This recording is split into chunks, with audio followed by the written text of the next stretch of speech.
Hello viewers, welcome to my YouTube channel. I know it's been a while that I've been away, that I've not done videos in the last 2 weeks. I know it's because of workload. I'm so sorry about that. Alright, in today's episode, I just want to bring you up to speed so that you get to know the latest regarding Canada immigration. That's what I'll be telling you. So this video is not going to be so long, but I promise I'm back now and I'll try as much as possible to be more consistent. So let's kickstart. Alright viewers, I still remember my humble self, MC Bernardino. This is Canada Reality, where I dish out content for those that are in Canada and those that are aspiring to migrate into Canada. If this is your first time on this YouTube channel, hit on the subscribe button, turn on the notification bell so that anytime I drop a video, you'll be among the first to get it. Alright, so the first news that I've got for you today is that Canada now has a new immigration minister. Don't forget, in the last I think 2 months, September to be precise, Canada did another election which the incumbent government they returned back in power, but with minority. So we still have Justin Trudeau as our prime minister, but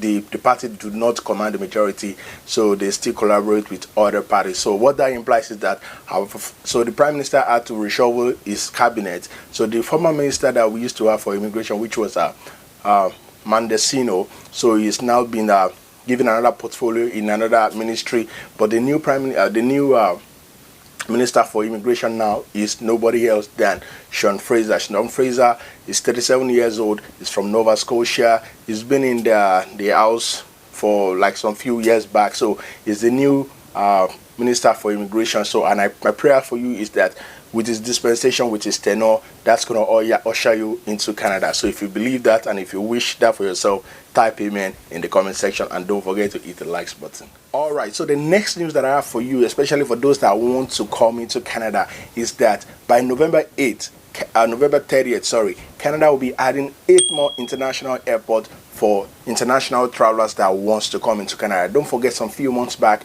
the number of designated airports that can receive international traveler were just 10 that were open then. I mean, look at my previous videos if you want to see those 10. But now by November 30th, Canada will be adding more 8 airports to make it 18 airports that international travelers can land when they come into Canada. You can only land in these 18 airports by November 30th. As of now, you can only land in 10. So if you any other airport apart from this designated airport as an international travelers, you cannot land in the airport. And which are the new 8 airports that will be added by November 8th? They are St. John's Airport, International Airport, John C. Moreau Hamilton International, Region of Waterloo International, Regina International, Saskatoon John D. Diefenbaker Baker, I hope I got that right, International Airport, Kelowna International, Abbotsford International, and Victoria International. So those are the international airports, 8 international airports that will be added to the 10 that were initially designated to make it 18 international airports that international travelers can land when they come into Canada. Alright, so the next news that I have for you is not so much a good news, and it is that the TR, temporary pathway to permanent pathway, that was initially opened by Canada immigration government sometimes May 6th, if I'm not mistaken, this year, is officially closed, and it closed on November 5. So it was a TR to PR pathway that was opened by Canada government just to help people who are temporary residents to become permanent residents. Just because of this pandemic, it was officially closed on November 5. And actually, if you recall very well, it was designated for essential workers, for international students who graduated in the school in Canada, and for French speakers. So the program was actually piloted towards these 3 pathways, and it's officially closed as of November 5. So good luck for those, because I know some few people that actually got their permanent residence through this pathway.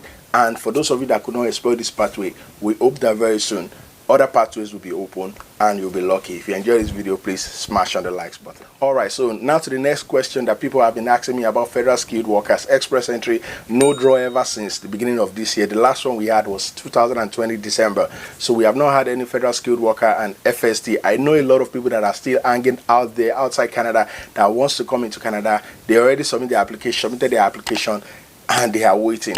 It is no time to this pandemic, and I can tell you it's not so palatable, but I can tell you that there's a huge probability that all through this year we might not be having FSW or FST. The only ones that we've been having is CEC, Canadian Experience Class, for those that study and are in Canada, and likewise also provincial nominee. So it's not so much a good news, but Obviously, with the way things are going, we are not going to have any FST or FSW this year. But let's keep our fingers crossed. If we have any breaking news regarding this, I will keep you in the loop. All right, so another news that I've got for you that I want to keep you in the loop about is that by 2022, which is next year, Canada will be making a slight change to the NOC code, the National Occupational Classification. The NOC code would be changed. Don't forget that based on, when it was promulgated some few years back, it was agreed that every 5 years it will be, I think 5 or 10 years rather, it will be re-modified. So by next year, we are hoping to see a re-modification in the NOC code. So what that suffices to say is that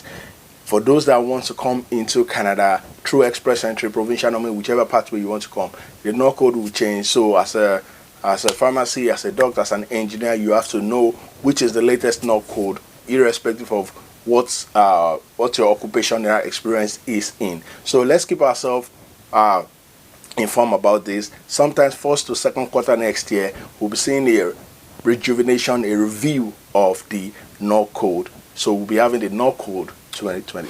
All right, one more news before I go. Please, if you are not vaccinated, if you intend to come into Canada as an international student, as a work permit holder, visitor, whichever way, don't forget you need to get vaccinated. Canada requires that you are vaccinated 2 doses or 1 dose as required based on the, which vaccine you took. And don't forget that in Canada, there are only 4 accredited vaccines, which are Pfizer, AstraZeneca, Moderna, and Johnson & Johnson. You need to get your full dose of whichever of this vaccine, and you need to have a proof of this so that you can avoid quarantine when you come into Canada.